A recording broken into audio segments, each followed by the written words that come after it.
Actually, we'll pull that up right now. This is the Form B for that specific unit. So as you see in this document, exterior envelope project levy, $99,808.06. We've got this building here where you've just got the stucco veneer, looks like concrete, but it's not. If you went up to it and knocked on it, it would be hollow.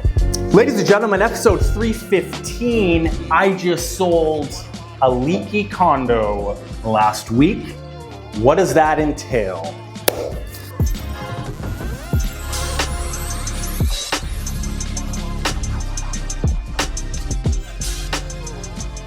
There are still plenty of leaky condos out there. What the hell is a leaky condo, you may ask? We're gonna get into that.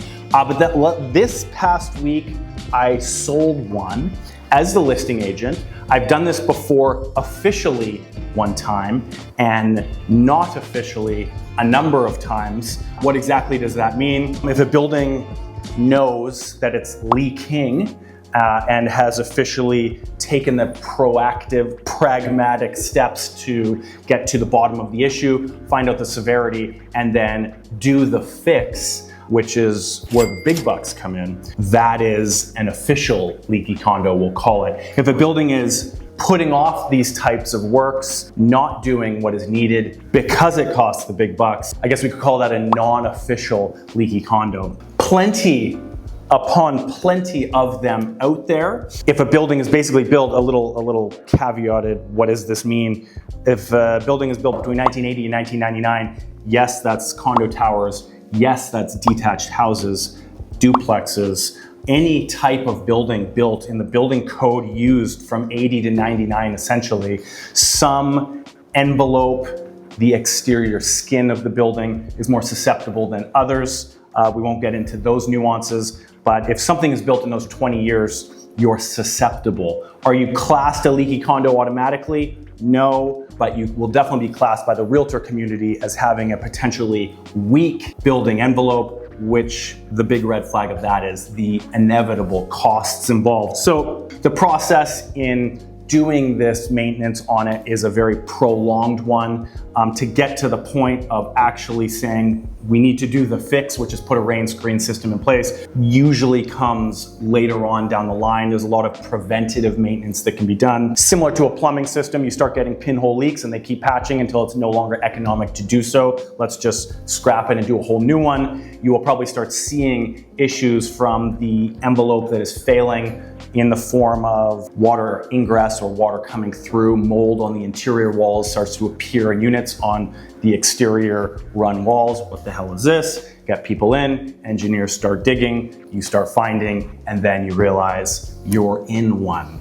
So anyway, I sold one officially this week, and we're gonna actually jump outside right now to show you a little snippet of what this may actually look like in person. Okay, so quick example.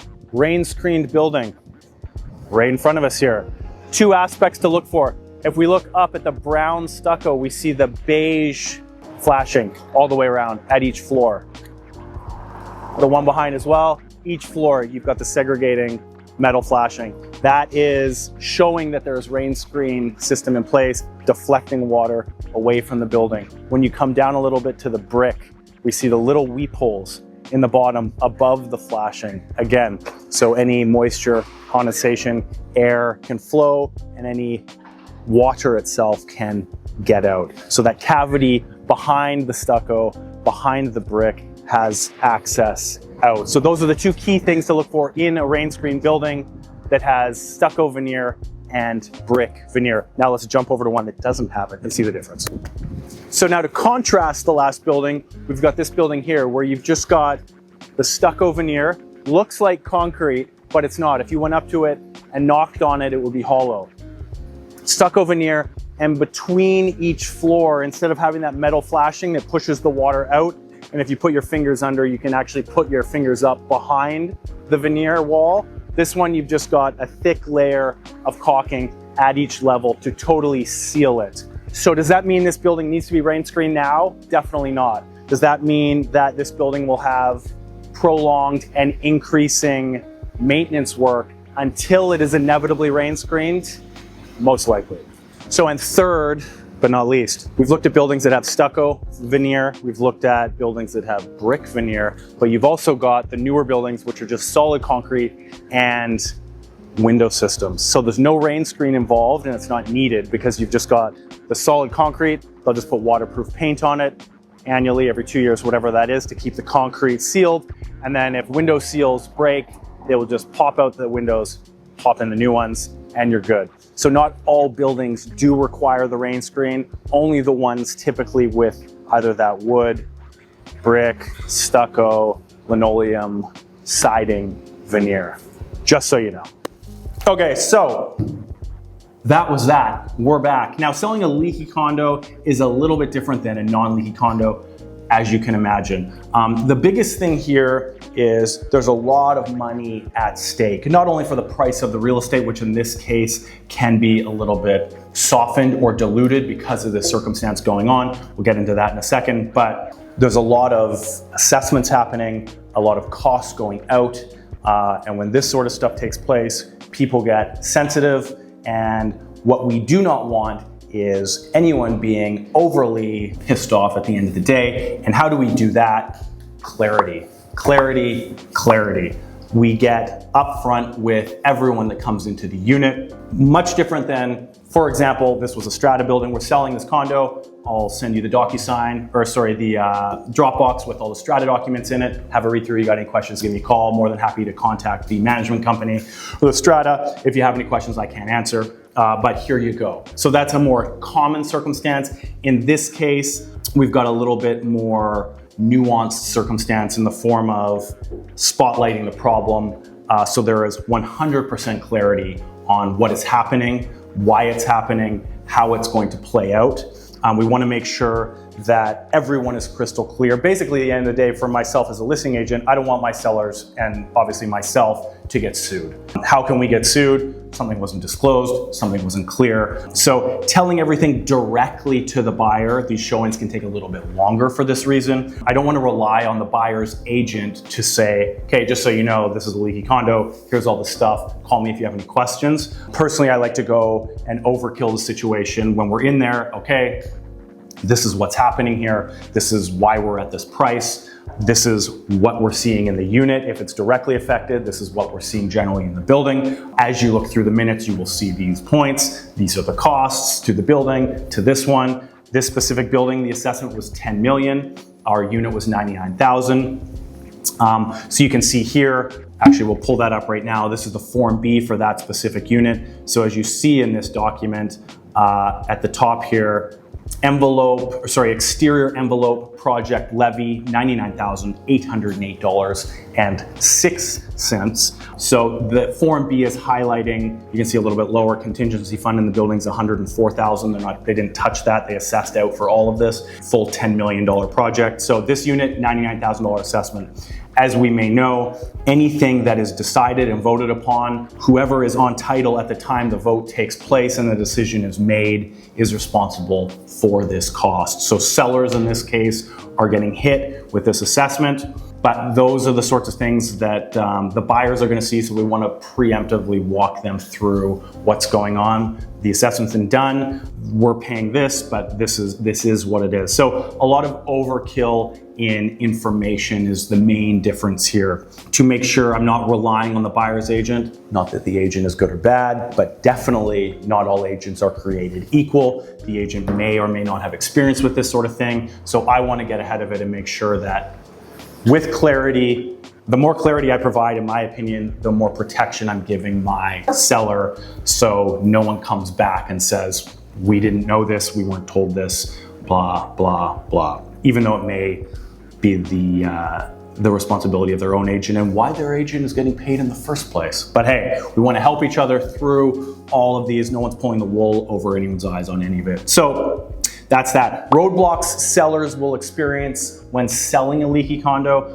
Assessment must be paid up front. So again, going back to that, you've got your purchase price of the condo or selling price, and then if you owe the assessment, that's coming off the top. So in this case, proceeds of sale will first go to pay that assessment off, and then the difference will come forward and pay the seller proceeds of total sale. Again, we all know title cannot transfer while there's money outstanding, money owing on the property. So clear title is always passed over, and whatever is owing, be it an assessment like this, be it outstanding strata fees or whatever, those things are all cleared before title can legally be transferred at land titles. So for sellers, those assessments, once voted, it's your responsibility. You can try and negotiate it out in the price like you would in any normal circumstance, but just because you're getting hit with this doesn't necessarily mean the buyer is gonna care. They're gonna wanna know it's covered, and it legally will be because title can't transfer without it. So what can you do to get the property done here? At the front end, in this case, the assessment was just completed at the beginning of the month and just voted on. So we're still at the front end, work hasn't started yet. So it's all kind of preemptive to the work actually starting, that we're negotiating all this out. Another big one you see, can the seller actually afford to sell now that this assessment cost has come down? We all know lots of people have big mortgages. We know lots of people like to take HELOCs and home equity lines of credit against their homes. And then when you have a lot of money owing and you've got a little bit of equity, and then something like this comes along, I've also seen circumstances, luckily not for this one that was just done, but where people simply cannot afford to sell, because when they sell, they owe money still at the end of the sale, as opposed to taking proceeds of sale to themselves. So how does that work out? Usually you've got to speak to your bank as a seller if you're not going to be able to close in the green, and say, I'm going to need a line of credit. Can I get that line of credit? They do their typical debt service equation on you, saying, yes, you're credible enough to be risk. You're a credible enough risk for us to extend you this line of credit here to cover the difference. It can get very messy. One of the other listings in the building, speaking to the agents in the building they're doing it, was in that circumstance. So they were coming off the market because they simply could no longer afford to sell. Very sad, but unfortunately that's what this type of circumstance brings to the surface. And then simply finding a buyer.